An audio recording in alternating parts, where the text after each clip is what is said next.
1971 की एक तूफानी नवंबर की रात में डैन कूपर नाम के एक आदमी ने एक अनोखा काम किया।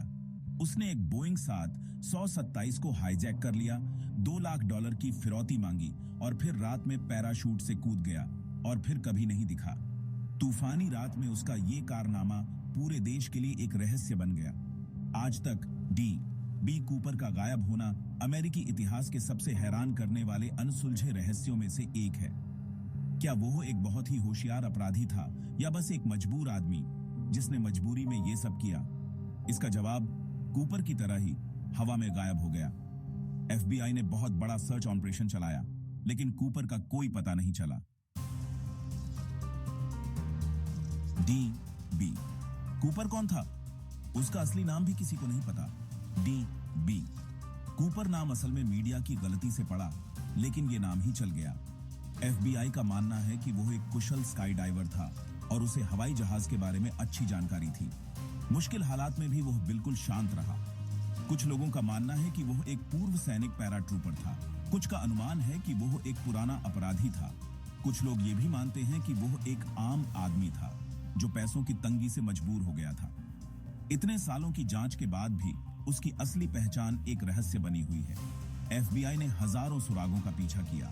उन्होंने अपराधियों, एडवेंचर पसंद लोगों और यहां तक कि नाराज एयरलाइन कर्मचारियों की भी जांच की, लेकिन हर सुराग एक बंद गली में जाकर खत्म हो गया। ऐसा लगता था कि बी कूपर एक भूत था, एक साया जो अमेरिकी धरती पर से गायब हो गया था। 24 नवंबर 1971 की दोपहर किसी भी दूसरे दिन की तरह शुरू हुई। नॉर्थ वेस्ट ओरिएंट एयरलाइंस की फ्लाइट 305 पोर्टलैंड, ओरेगॉन से सिएटल के लिए उड़ान भरी। उसमें एक सूट पहने एक साधारण आदमी था जो आराम से सिगरेट पी रहा था। उसने अपना नाम डैन कूपर बताया। उसने एक बोरबॉन और सोडा ऑर्डर किया। उड़ान भरने के कुछ देर बाद कूपर ने एक फ्लाइट अटेंडेंट को एक नोट दिया। उस पर लिखा था, मेरे ब्रीफकेस में एक बम है, जरूरत पड़ने पर मैं इसका इस्तेमाल करूंगा। मैं चाहता हूं कि तुम मेरे बगल में बैठो। तुम्हारा प्लेन हाईजैक हो गया है। फ्लाइट अटेंडेंट हैरान होकर जैसा उसने कहा वैसा ही किया। कूपर का व्यवहार शांत था, लगभग विनम्र। उसने कभी अपनी आवाज नहीं उठाई, कभी कोई हथियार नहीं दिखाया। फिर भी खतरनाक मैसेज साफ था। यह कोई आम फ्लाइट नहीं थी। कूपर की मांगें साफ थीं। उसे $2 लाख, $20 के नोट में 4 पैराशूट, 2 मैन और 2 रिजर्व और सिएटल में एक फ्यूल ट्रक तैयार चाहिए था। ऐसा लग रहा था कि उसे पता था कि वो क्या कर रहा है। जमीन पर अधिकारियों के साथ बातचीत तनावपूर्ण लेकिन तेज थी। कूपर पूरे समय शांत रहा। उसने अपना आपा नहीं खोया। उसने पैसों और पैराशूट के बदले में यात्रियों और कुछ क्रू मेंबर्स को सिएटल में उतरने तक दिया। अधिकारियों ने उसकी मांगें मान ली, इस उम्मीद में कि हाईजैकिंग शांति से खत्म हो जाएगी। उन्हें क्या पता था कि कूपर पहले ही अपने भागने की योजना बना चुका था। उसे प्लेन को लैंड कराने में कोई दिलचस्पी नहीं थी। वो कुछ और ही करना चाहता था। फिरौती मिलने और प्लेन में दोबारा फ्यूल भरने के बाद कूपर ने पायलटों को मेक्सिको सिटी की ओर दक्षिण में उड़ान भरने का निर्देश दिया। उसने उन्हें कम ऊंचाई और धीमी गति बनाए रखने का निर्देश दिया, जिससे साफ हो गया कि वह बीच हवा में भागने की योजना बना रहा था। दक्षिण पश्चिम वॉशिंगटन राज्य के जंगल के ऊपर अंधेरे और तूफानी रात में कूपर ने अपना कदम उठाया। उसने 727 की पिछली सीढ़ियां नीचे की और रात में कूद गया। प्लेन में मौजूद लोगों ने उसे जाते हुए देखा। उसका साया तूफान में गायब हो गया। यह एक हॉलीवुड थ्रिलर का सीन जैसा था, लेकिन यह डरावनी हकीकत थी। भाग 6, केस पर जी-मैन।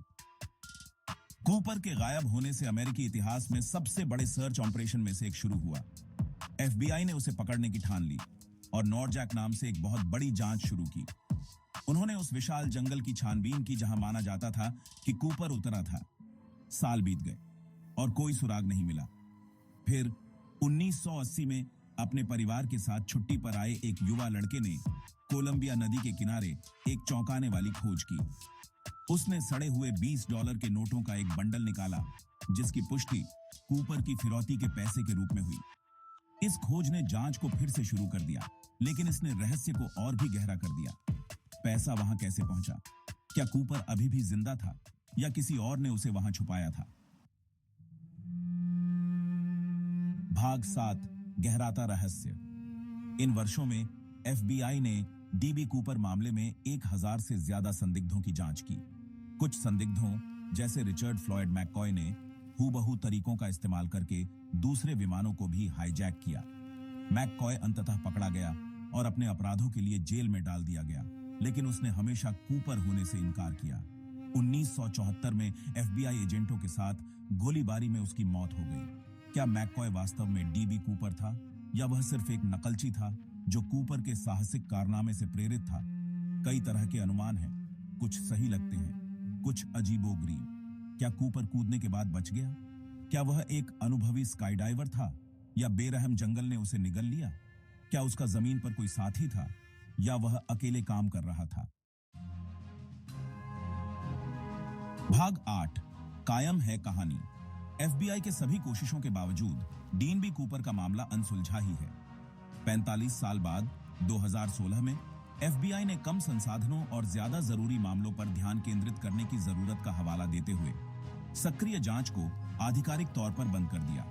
हालांकि रहस्य अभी भी जिंदा है। डीबी कूपर एक कहानी बन गया है, कुछ के लिए एक हीरो, दूसरों के लिए एक चालाक अपराधी। उसकी कहानी ने अनगिनत किताबों, डॉक्यूमेंट्री और यहां तक कि एक हॉलीवुड फिल्म को भी प्रेरित किया है। यह मामला शौकिया जासूसों और घर बैठे जांच करने वालों को अभी भी हैरान करता है। वे सबूतों पर विचार करते हैं, अलग अलग अनुमानों पर बहस करते हैं और डी कूपर की कहानी को जिंदा रखते हैं। भाग 9 आप क्या सोचते हैं? डी कूपर के साथ क्या हुआ? क्या वह अपने साहसिक भागने के बाद बच गया या वह अपनी ही साहसिक योजना का शिकार हो गया? रहस्य बना हुआ है जो अनजान की ताकत का प्रमाण है। शायद किसी दिन सच्चाई सामने आ जाएगी।